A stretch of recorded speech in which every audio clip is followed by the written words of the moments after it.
Se balas e bombas não fizeram seu papel até agora, o frio e a falta de gás fará por eles. Pois é, o que acontece? A Europa como um todo vem enfrentando toda uma série de dificuldades já há um certo tempo, tá? Desde que começou todo esse conflito Ucrânia e Rússia, Rússia e Ucrânia.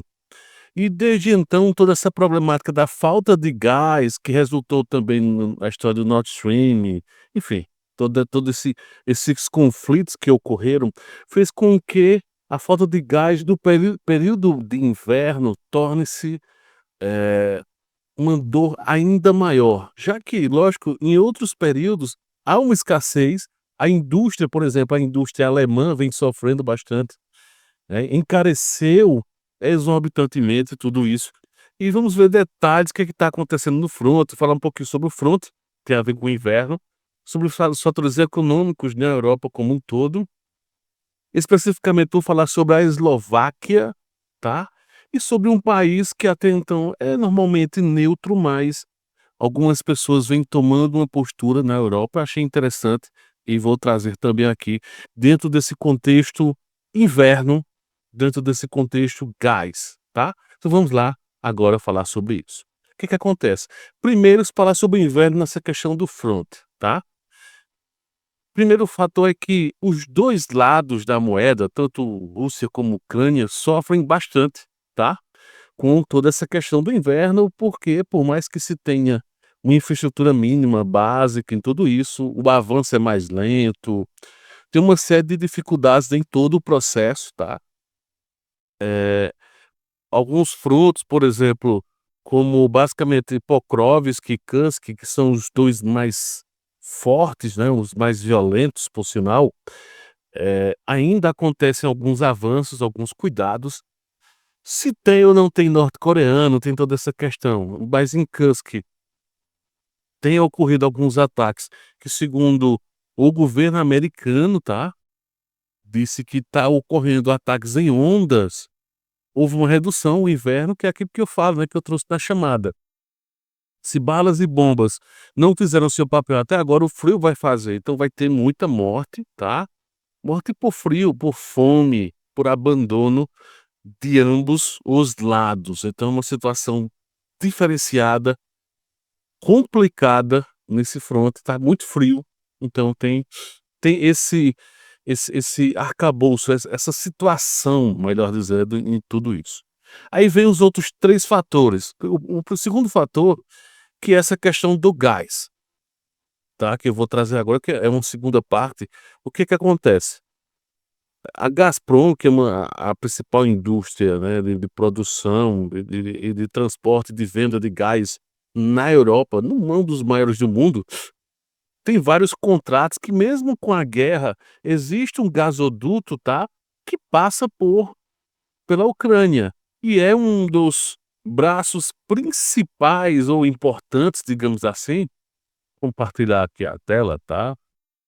Hã Então, por exemplo, essa questão do fornecimento de gás, perceba que existe, tá, de algumas regiões aqui da Rússia,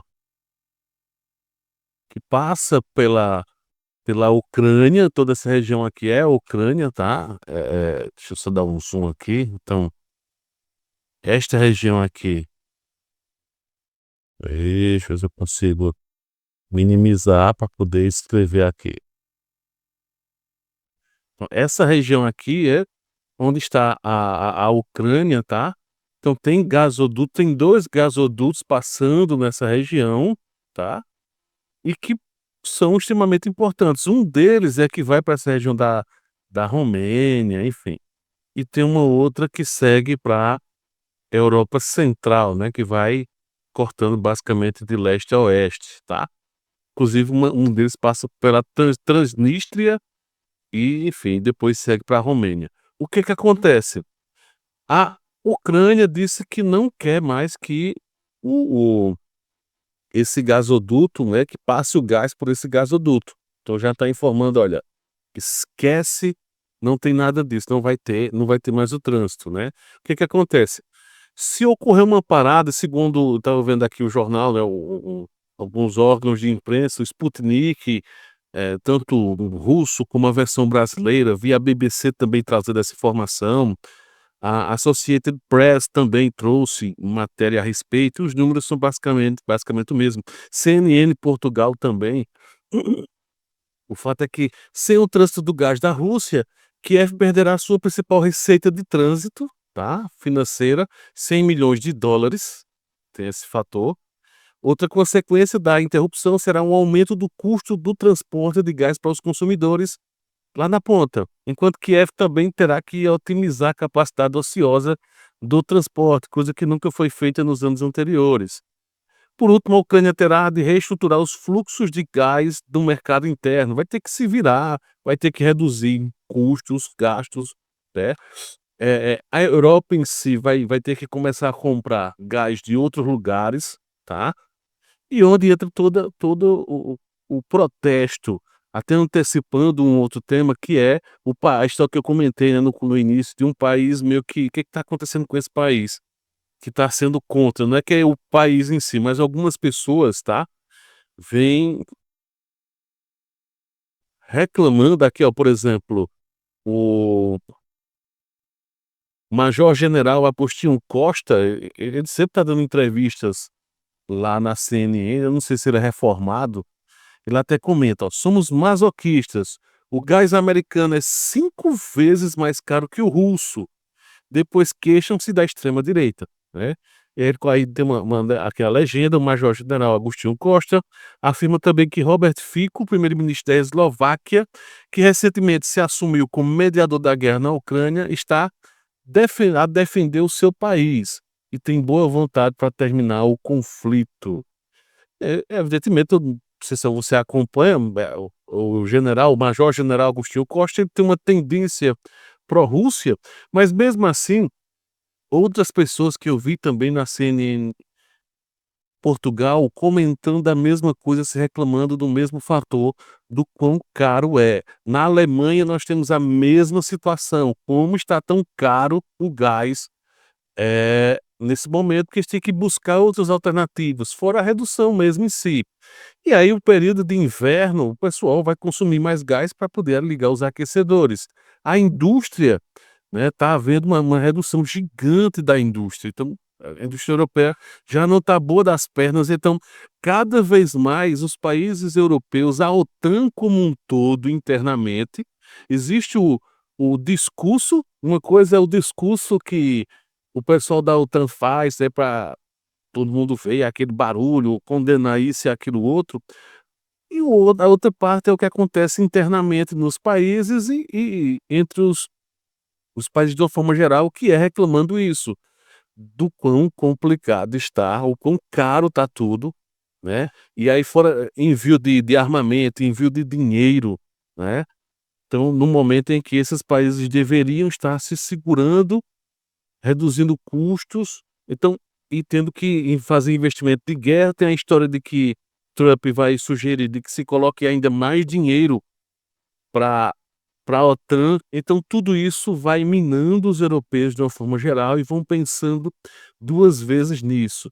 E onde é que entra a Eslováquia nessa questão? Antes de falar sobre a Eslováquia, só mostrar o seguinte aqui, ó, esse QR Code que tem aqui é uma forma de ajudar o canal, tá, você sempre poder deixar, lógico que você pode deixar os comentários aqui abaixo, mas todos os comentários que são feitos pelo QR Code, que também tem um link aqui na descrição, você tem a opção lá, você faz um pagamento no Pix a partir de R$ 1, você coloca lá, faz um comentário sobre o tema, por exemplo, agora, e em outros vídeos onde eu posso até comentar e falar um pouco sobre a sua pergunta. Então se você tem uma pergunta sobre geopolítica, quer saber minha opinião sobre algum tema, alguma coisa, sugestão de conteúdo, então é uma forma de nos ajudar, você vai ficar sabendo, né, e também nos ajudar aqui no canal, beleza? Então dito isto, vamos voltar agora para a questão Eslováquia. Então a Eslováquia considera a represália contra a Ucrânia, né, estão pensando seriamente por conta de tudo isso, que dia 31 de dezembro agora, de 2024, encerra o contrato, tá? Então a Ucrânia não deixaria de receber e não há nenhuma intenção até o presente momento de renovação. Então eu vou ler até um trechinho da matéria, diz o seguinte: a Eslováquia avaliará a situação do gás russo após o dia 1º de janeiro, quando expirar o acordo para o seu trânsito pela Ucrânia, e considerará então a possibilidade de adotar medidas de represália contra Kiev, alertou o primeiro-ministro eslovaco Robert Fico. Aí abre aspas, né? Fico disse: após o dia 1º de janeiro, avaliaremos a situação e as opções de medidas recíprocas contra a Ucrânia. Se for inevitável, suspenderemos o fornecimento de eletricidade de que a Ucrânia precisa com urgência durante os cortes, ou acordaremos outro método. Então, porque o que é que acontece? Fecha aspas. A Rússia tem feito uma série de ataques na Ucrânia e tem interferido fortemente nas hidrelétricas, no caso nas usinas elétricas, não exatamente nas nucleares, mas na infraestrutura elétrica em si tem intervido. E aí a Ucrânia está tendo que pegar, comprar ou fazer troca, alguma coisa do tipo, de pegar eletricidade de países vizinhos. E aí a Eslováquia disse: olha, nós estamos socorrendo os ucranianos, né? Estamos em meio a tudo isso, e mesmo assim eles não querem nos ajudar para mandar gás aqui, aí vai passar frio, a nossa indústria vai parar. Então, se é assim, vamos cortar a energia ou arrumar outra medida, mais séria ainda, né, segundo ele.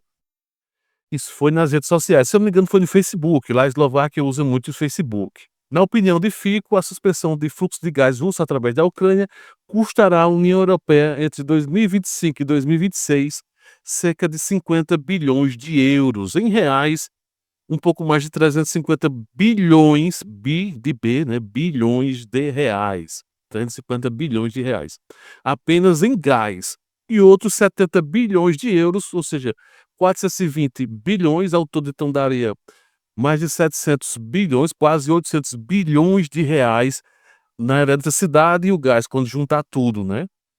Ele também alertou que a medida resultaria em um aumento dos preços do gás na Europa, como até já o major lá português já reclamou, já está 5 vezes mais caro se for comprar o americano, o que vai enfraquecer totalmente a economia, vai enfraquecer ainda mais a economia, né. A Alemanha, que é a locomotiva, eu já trouxe vídeo já um mês atrás, mais de um mês atrás, comentando isso já, que a locomotiva europeia está parando, que é a Alemanha. Então, o inverno está trazendo à tona uma série de questões, né, que tem um problema no fronte, da mortandade que vai ser maior, e desse problema bem mais forte, que é essa questão que eu estou trazendo aqui, do gás, né, do tal gás. Zelensky, irredutível, então pode ser um problema seríssimo, tá. Depois eu vou até trazer um vídeo só sobre Zelensky especificamente, tá. O que é que eu acho dele, eu percebi que Zelensky meio que quer se inspirar em grandes, eh, estadistas, mas fica citando de forma direta ou indireta o que alguns estadistas do passado disseram, mas no final de contas não chega nem perto. Mas, por exemplo, depois eu trago a parte, tá? Então, só para a gente encerrar, então essa é a situação de momento na Europa, essa tensão, essa pressão que começa a ocorrer, tá? E que de alguma forma vai ser preciso algum acordo, porque senão a Europa vai começar a penar ainda mais. Então, se já está o fator econômico, já está problemático na Europa, a partir de 2025 tem uma tendência em piorar, principalmente porque o inverno continua a ser rigoroso lá em toda a Europa. Precisa de gás. À medida que o o uso do gás pela população for diminuindo, que o verão for chegando, as indústrias vão começar a ter que trabalhar no máximo, não vai ter como trabalhar porque não vai ter gás, ou vai estar muito caro para produzir, porque para um monte de coisa na indústria precisa do gás. Então, a situação extremamente preocupante, e vamos ver cenas do próximo capítulo.